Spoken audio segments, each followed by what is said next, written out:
Bonjour à toutes et à tous, on se retrouve aujourd'hui pour parler du film The Lodge qui est réalisé par Veronika Franz et Séverine Fiala, un duo de réalisateurs autrichiens qui nous avait déjà proposé en 2014 le très perturbant Goodnight Mommy. The Lodge, je vous en avais parlé dans ma vidéo mes plus grosses attentes pour l'année 2020 parce que la bande-annonce m'avait énormément intriguée. Le film semblait réunir tous les ingrédients que j'aime beaucoup retrouver dans un film d'horreur, à savoir l'isolation d'un personnage, un lieu plutôt hostile, l'évocation d'une secte, l'omniprésence de la religion, la folie qui a l'air de monter crescendo. C'est un film qui est produit par la Hammer, la célèbre société de production britannique qui a produit énormément de films d'horreur gothique dans les années 50 et les années 60. The Lodge, c'est l'histoire d'un frère et d'une sœur, Aiden et Mia, qui viennent de vivre un événement absolument dramatique dans leur vie et qui vont devoir faire la connaissance de la nouvelle compagne de leur père, Grace, en passant plusieurs jours de vacances, quelques jours avant Noël, dans un chalet isolé à la montagne en pleine tempête de neige.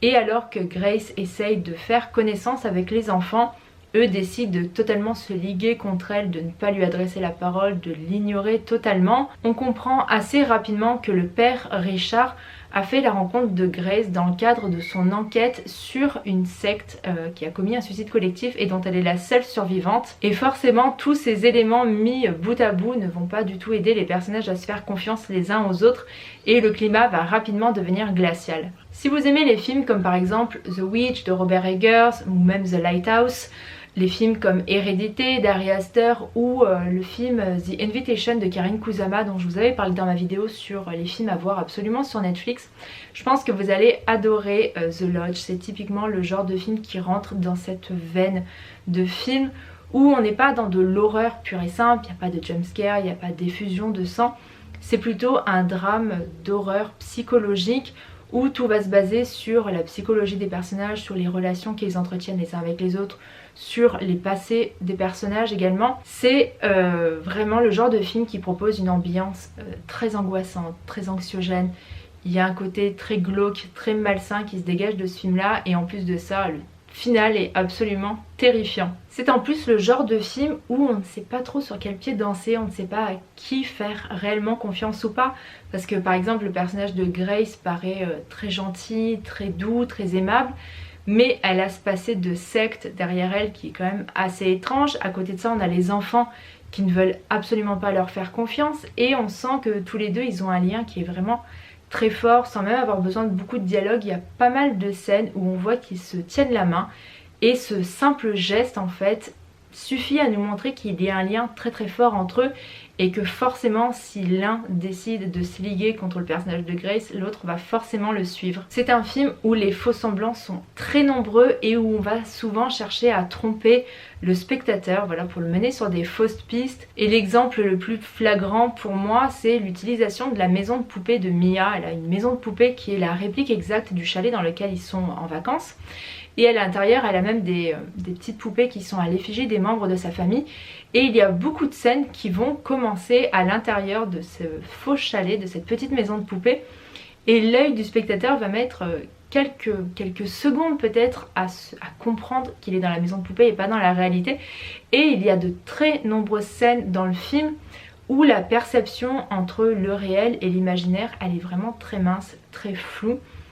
Et ça ne fait qu'augmenter en fait le trouble qu'on va ressentir et il y a de nombreuses fois où on va se retrouver selon moi dans la même position que les personnages. Voilà, on ne sait pas à quoi s'attendre, on ne sait pas réellement ce qui est en train de se passer, on ne sait pas non plus ce qui va se passer ni comment ça va se passer.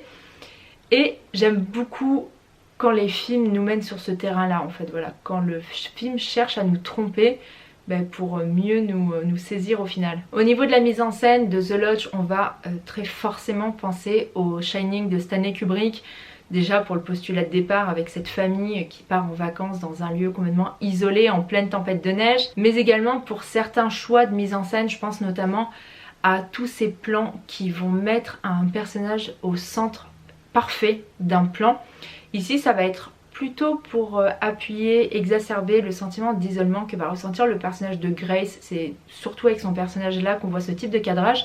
Dans Shining c'était énormément utilisé, souvenez-vous ne serait-ce que la scène de Danny qui fait du tricycle, il est au centre exact du cadre. Ici c'est très souvent utilisé, peut-être pas pour les mêmes raisons que dans Shining, mais forcément on fait rapidement le lien entre les deux films Et pour le petit clin d'œil à Shining, on notera que le chien de Grace s'appelle Grady. Concernant le casting du film, on retrouve l'actrice Riley Keough dans le rôle de Grace. Moi j'ai beaucoup aimé la voir dans ce film là, elle incarne son personnage avec beaucoup de sensibilité, beaucoup de fragilité, j'ai vraiment ressenti le personnage de Grace. À ses côtés on retrouve l'acteur Richard Armitage qui joue le père des enfants, Alicia Silverstone qui joue son ex-femme et l'acteur Jaden Martell qui incarne donc le personnage d'Aiden. C'est encore une fois un des petits acteurs du casting de ça. Quand je vous disais qu'en ce moment on les voit absolument partout, je ne vous mentais pas. Mais je vous rassure, il est bien meilleur que son collègue Finn Wolfhard dans le film The Turning dont je vous ai parlé assez récemment sur la chaîne. The Lodge, c'est forcément le genre de film qui ne plaira pas à tout le monde. Voilà, il faut aimer les films avec une ambiance très anxiogène, très lourde, où l'horreur se distille petit à petit. Personnellement, j'ai beaucoup aimé ce film-là, j'aurais adoré pouvoir le découvrir au cinéma, voilà, sur grand écran, dans une salle sombre et silencieuse. Malheureusement ça sera pas le cas en France parce qu'il est prévu en direct ou vidéo, il sortira au mois d'octobre. En tout cas chez moi j'ai pu le voir dans de très bonnes conditions, donc c'est tant mieux. Pareil pour vous, si vous avez envie de le voir, je vous conseille pas de le regarder en soirée avec des amis ou quoi que ce soit, mais plutôt de le regarder tout seul chez vous le soir, plongé dans le noir absolu. L'expérience n'en sera que meilleure. En tout cas je me suis laissée vraiment prendre au jeu de ce film là, je n'en savais pas trop, j'avais juste regardé la bande-annonce quand elle est sortie, donc c'était il y a un petit moment déjà, je me souviens plus exactement quand est-ce que j'avais fait la vidéo de mes attentes pour 2020. Donc voilà, j'en savais très peu et c'était juste suffisant pour pouvoir apprécier le film. Ne cherchez pas à en savoir beaucoup plus que ça, sous peine de vous gâcher les révélations du film. Pour la petite anecdote en plus, la secte qui est mise en scène dans le film me semble très inspirée de la secte de Heaven's Gate qui a donc existé en vrai et dont tous les membres se sont suicidés en groupe de façon très similaire à la façon dont c'est mis en scène dans le film. J'espère que cette vidéo vous a plu, que je vous ai donné envie de voir le film The Lodge. Voilà, j'ai vraiment envie que vous puissiez le découvrir dans les meilleures conditions.